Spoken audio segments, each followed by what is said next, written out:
Kahit paano pala nabisita po Kung hindi ka kayo. nagpunta dito, maalaman nasa cemetery rin ako.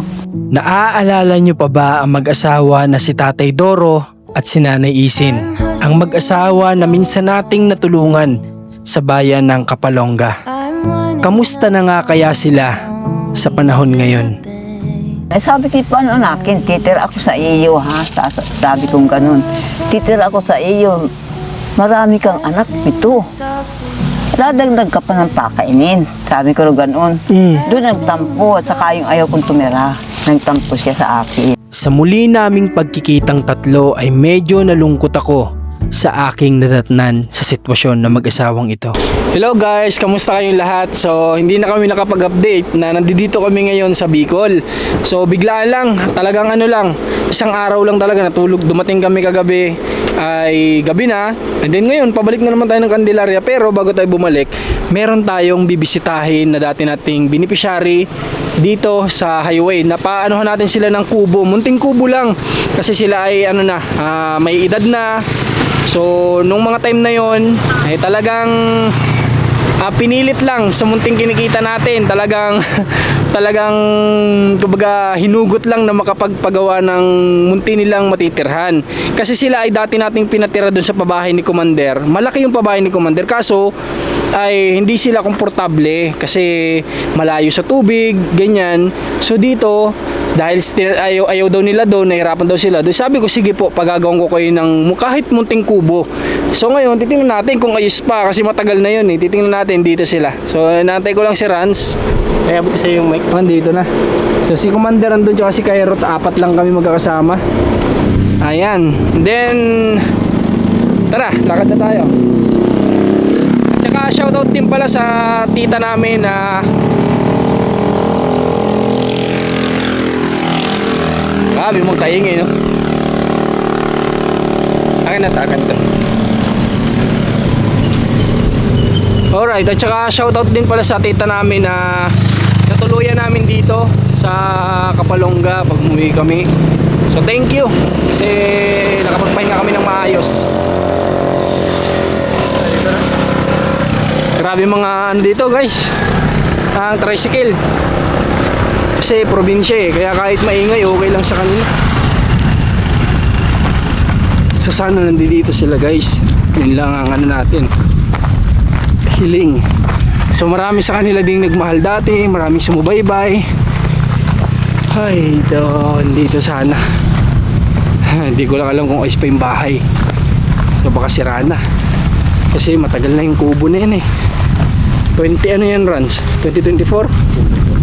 So 2 taon na.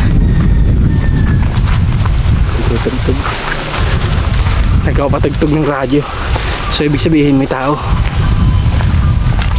Magugulat yan sila. Ay, parang tambakan na. Ano nangyari sa bahay nila?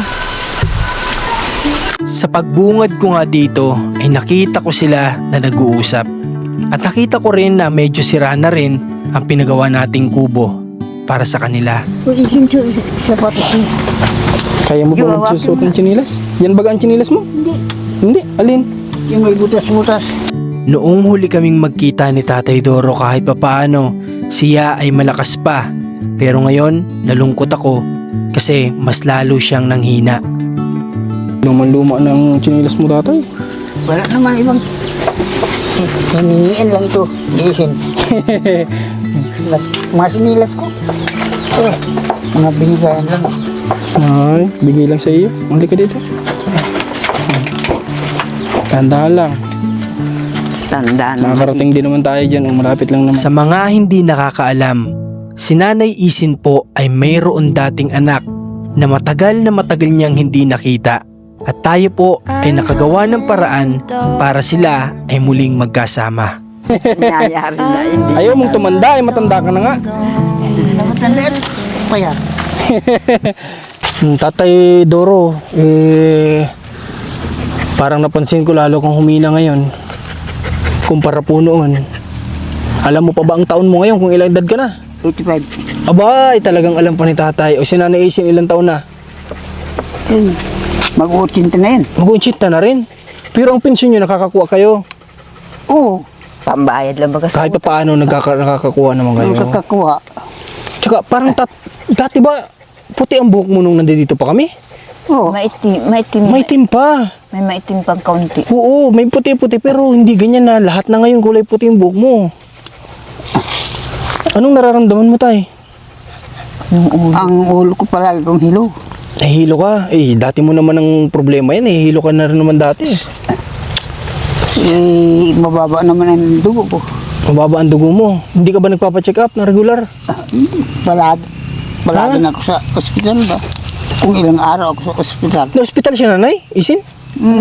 Saan? Diyan sa... Dito sa Medicare? Oo. Tinampayin ko yan. Sino nagdala sa kanya? Ako, isinapay ko sa tricycle. Ay. Grabe, pasensya na kayo ngayon. Nalulit ako nakabisita dito sa inyo, ha? Akala ko nga hindi ka na mapunta sa amin. Ako, hindi naman kayo, tatay, nakakalimutan. Sadyang kung minsan lang talaga ay madalian ang mga lakad namin. Walang oras, kapos ang oras. Kaya nga sabi ko ngayon, habang nagbabiyahe kami, naisipan ko, sabi ko, bibisitahin ko sila kung kumusta na. Mabuti na lang nga, natsimpuhan ko nandito kayo. Anong hanap buhay na naisin? Pagwalis. Paggawa ng walis. Paggawa ng walis. Oo, ting-ting. Pagkuha ng... Kagaya pa rin ng dati, nagkakayos ka pa rin. Oo. Oh.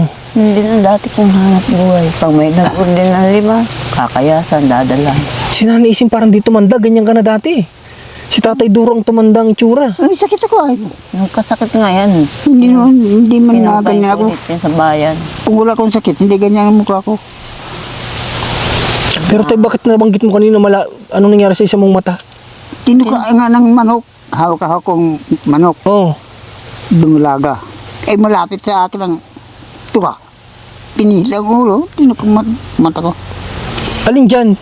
Yan. Ay paano? Nakakakita pa naman? Hindi na. Hala, hindi na.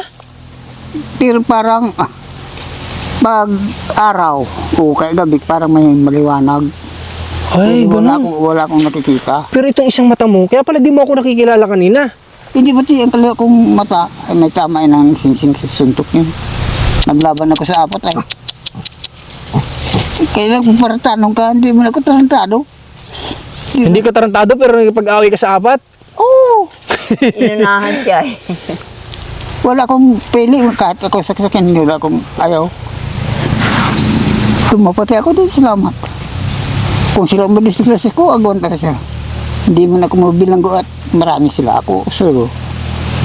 Pero Tatay Doro, ikaw po, nakakapaglabas-labas ka pa dyan sa bahay niyo, hindi na. Pag nagtae, O baka ngayon ka na lang ulit nakakalabas? ngayon lang. Kasi sabi na, Nanay, dapat nilalabas-labas mo rin si Tatay Doro. Ang init po dun sa bahay niyo. Ay, minsan, banta ka naman dito. Ha? Pag dito siya rito lalabas. Kaya nga po, kahit dito po, kahit paano mo, presko-presko po dito. Kaya nga kami guys dito nagpusto kasi mainit doon sa kanila, tapat sa araw. Kahit pa paano, ilabas niyo po sana sa Tatay Doro at kahit pa paano, hindi naman siya maluto sa init ng bahay niyo. Binabanas yan doon. Pero may tumutulong sa bahay niyo. Wala. Ang piyas. May Ang umpiyas. piyas dito. Ang piyas doon. Yung giro, maikli ang kuwan. Pag-ulan na Pasok. Napasok. tagiti. Pasok ng ang piyas. Saka Grabe. sa karkulo ko ay pag nagbagyo masisira yun. Hindi kulang ang pakapako. Kulang ang pagkapako.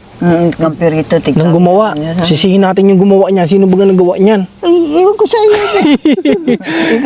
ikaw Oo nga. nag-ulam. Sisihin natin yung gumawa niyan. Kulang sa pako ang gawa. Oh, hindi. Marami kami pako din na tira niya. Marami pang tira. Oh, tinatapon Ay, pa nga hindi, niya yata yun. Ha? Lingkab. Nga. Pag nahangin agad ng gano'n. Natunog pa rin yung bahay mo. Hindi ko nga inaasahan. Sabi ko nga, baka nasa isip ko, baka wasak na tong bahay nyo eh. Kasi may mga bagyong dumaan. Eh, kubo lang naman yung naibigay ko sa inyo. Sabi ko, baka sira na, baka sa iba na kayo nakatira. May sawa ng Diyos, nadatnang ko pa rin naman kayo dito. Yung kunin, yung tabi. Hmm. Pag nangaganyan ang hangin. Opo. Mabuti na lang may sanipa yung bahay nyo. Kasi kung wala yan, siklab na siguro yan. Eh, paano po yung ano mo, Nanay Isin, yung anak mo? Kamusta? Nakabisita dito? Hindi. Nagbisita isang bisis. Nagkasira sila. Bakit?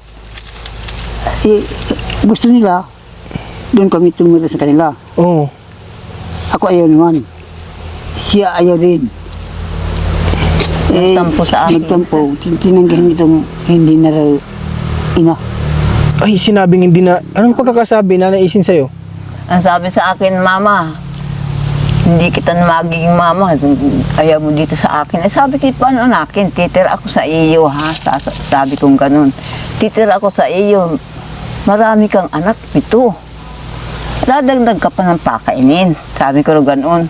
Doon nagtampo at saka yung ayaw kong tumira. Nagtampo siya sa akin. Alam mo, nanay, sa totoo lang, kahit paano, humanga ako sa anak mo, sa sinabi mo.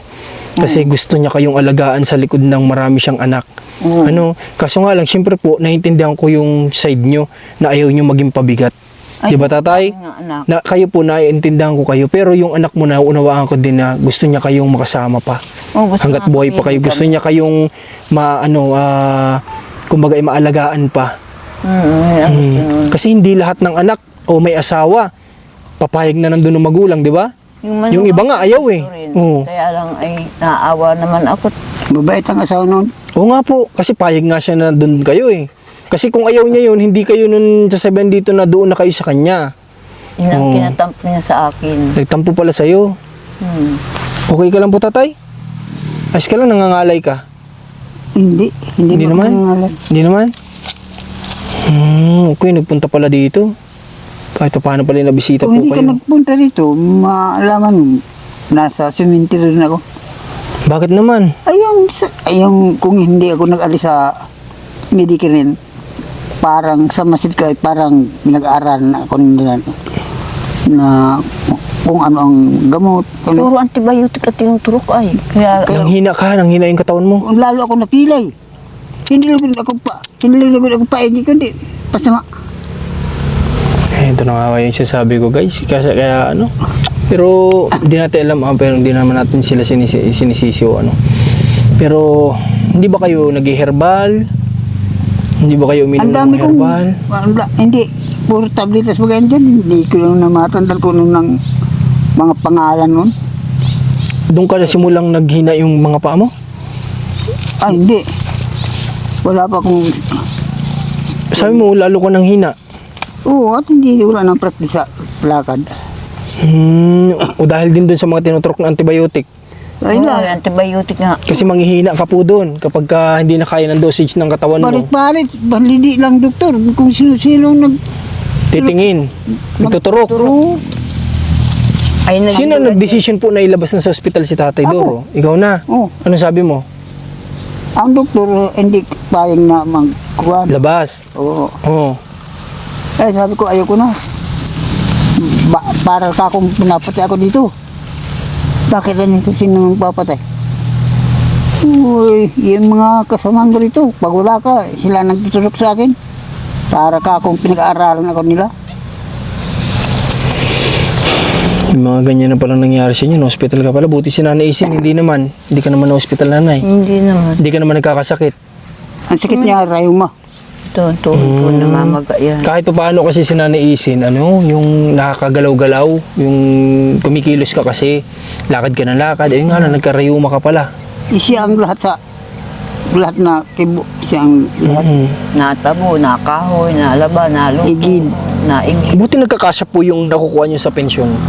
Ay, Oh, 6,000? ay Tiga 3,000 kami.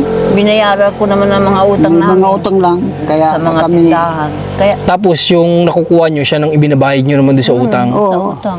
Ganun na lang ang nangyayari. Nagbayad ako sa ilaw. Yung mga kuwan dyan, wire dyan, sa amin yan binili. Hindi yan, hindi yan sarili ng ano, kanuri ko, hindi. Pati bumili sa amin yan binili. Ayaw po. Ay, may sarili na kayong kontador? Ngayon, nakakabit. Wow, ang galing ah. Libre ang kontador na yan. Magkano binabayaran nyo sa gadabuan, sa kurente? Ay, kuminsan 300, kuminsan 400. May electric pan baga kayo dyan? Oo. Ah, meron. Pangit mo na electric binili ng anak ko. Bakit? Imbis malamig, parang hinuhugot ang init sa loob. Ah, mainit kasi yung panahon, tay. Ganun sadya ang electric pan. Kapag mainit ang panahon, mainit din yung buga niya. Ibig sabihin, nakakausap mo na yung anak mo. Sabi mo, anak mo nagbigay ng electric pan. Nagpunta dito. Ay, nagpunta rin ang anak mo dito. Oo. O, kamusta? Ay, Ano nangyari? Ay, ang sadya nila ay tinitingnan na ako kung humigi na ako kung hindi. Oo. Eh, Nagtulog sila dito, hindi? isang gabi lang. Isang gabi. Buti naman, pinuntahan ka na dito ng anak mo. Kahit pa paano tayo. Ano sabi nila, walang planong kayo ay tulungan sa pang-konsumo. Wala ba? Punta dito, may dala silang, alam ko, kung wala pang kalahating sako yun, At least may dala. isang latang biskuit. Wala silang sinabi na, tatay, pagpapadala ako sa inyo gada linggo ng ganito. Wala. Wala. Patagal na ba yung huling punta dito? O kailan lang? Alam ko kayo sinalunggon ko yun. Parang ko, napunta rito ay, kuan ay, Hunyo. alis, alis, Napunta yun dito. punyo, ilang taon. Minuting Hunyo nakaraan ba? Ikaw po, Nanay Isi, may tanong po sa'yo. Sa mga kamag-anakan niyo po dito, nakakatanggap pa kayo ng tulong. Walang pinta. Tsaka si Hilda, niya bibigay-bigay sa akin. Ay, kahit pa paano tulungan kayo. Kahit bibigay, kahit pa paano. Sila Ate Grace, pumuntahan ba kayo dito? Hindi napunta sa amin. Hindi man lang kayo abutan ng kahit magkano. Tulong. Hindi nag-aabot. Ang balita nga namin ay yun ay nagkahiwalay sa asawa. Nag-asawa, arik, hindi, hindi alam. Ngayon ay, nabalitan ko naman, nagkabalikan ang dating mag-asawa. Tatay Doro, umiinom ka ba ng gatas? Hindi. Nainom. Magbili kayo, tatay, ng ano nyo. Magbili po kayo ng nanay, hawakan mo po. Thank you. Magbili kayo ng pandagdag sa pangkain nyo po, ha? Bigas, mayroon kami kaunti pang bigas at sandata. Meron pa rin. May natira pa naman kayong bigas. Binili namin. Tatay Doro, ganito, babalik kami, di ko pa kasi sigurado pero siguro mga isang buwan, babalik ulit kami dito. Bibisita ulit ako dito sa inyo, ayos lang. Oo, kahit araw-araw. Hindi ko naman yung tatay kaya, nakadelarya na kami.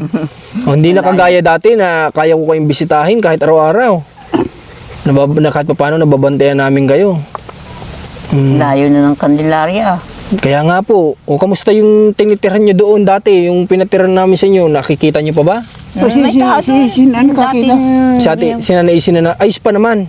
Ayos pa naman ang bahay. Hindi kasi namin napuntahan hindi namin nabisita. Bili mo lang yun, lupa mo. Ha? Pabili mo lang lupa mo yun. Ipagbili ko na lang yung lupa? Oo. Bakit? Sa tingin ko parang walang data ang puruan ng lupa. Walang ano? Walang kwenta ang lupa. Kaya mo tatay, pagbibili natin pagdating ng araw, pag lumaki-laki ang presyo. Ano? Pabili mo lang yun. Baka hindi mo, kaya hindi ka nag-alam. Ang may-ari yung... Ang may-ari na yung nakatira. Oo, Huwag kayong mag-alala dun, tay. ang biin na yun. Kasi nasa amin naman ng papeles na. Sige tay, ganito. Ano ko na lang po sa inyo, isama namin kayo sa mga prayer namin na sana gumaling ka po tatay. Magpalakas ka tay.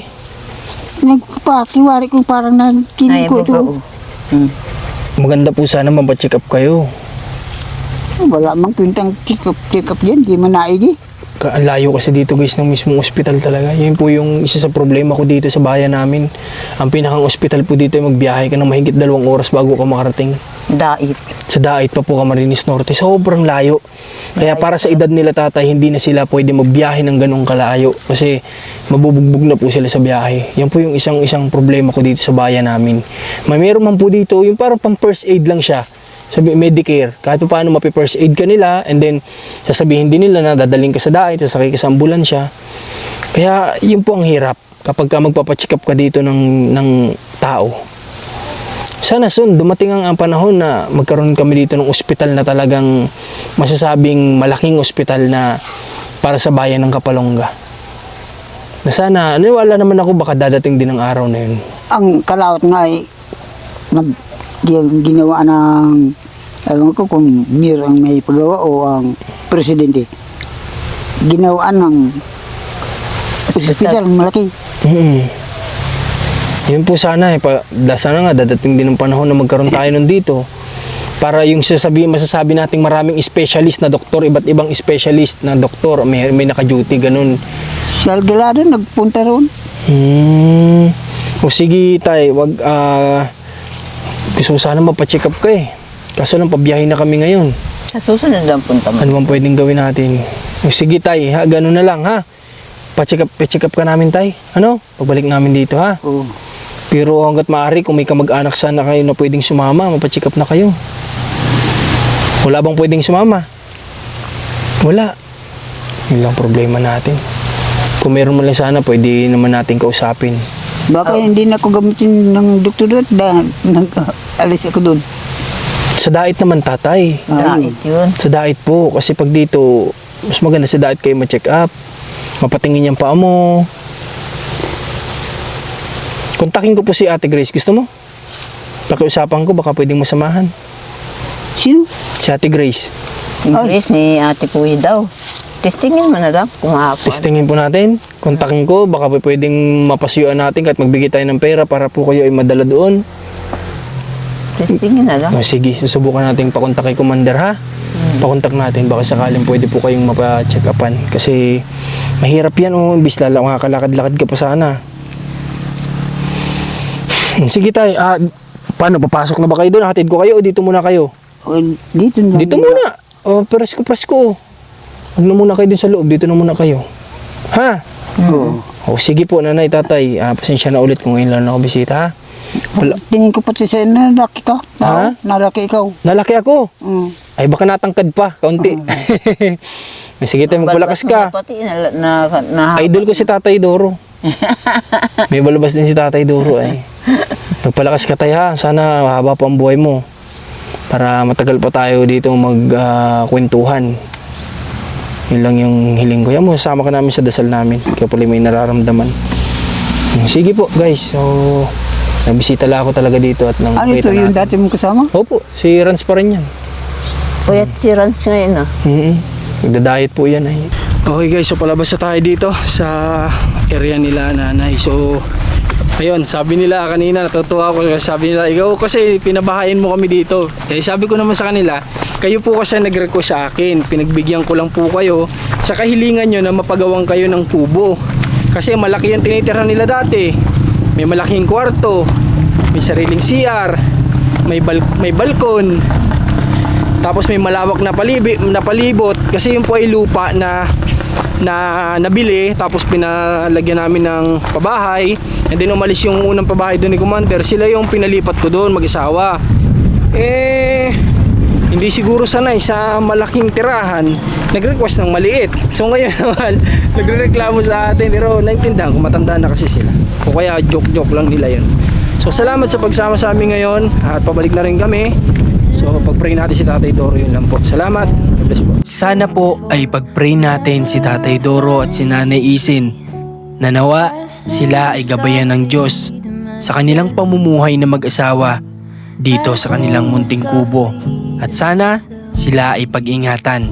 Malaking bagay na po ang pagdarasal natin para sa kanilang kalusugan.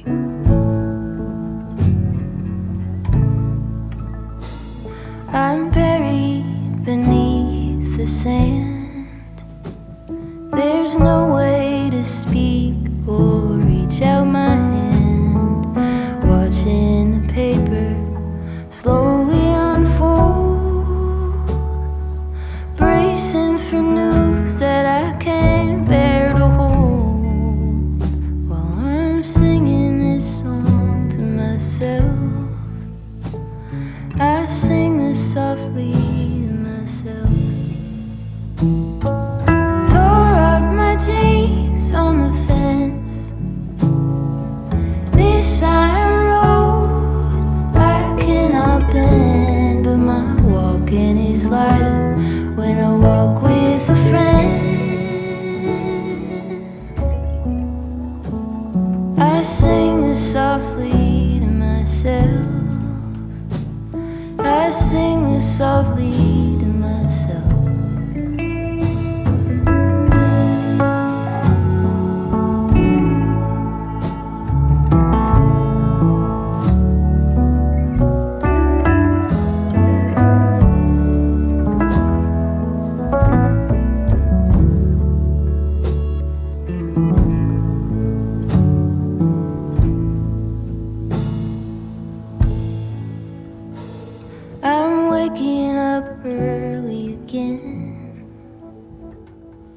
sitting alone and listening, and there is no separation from you in the end.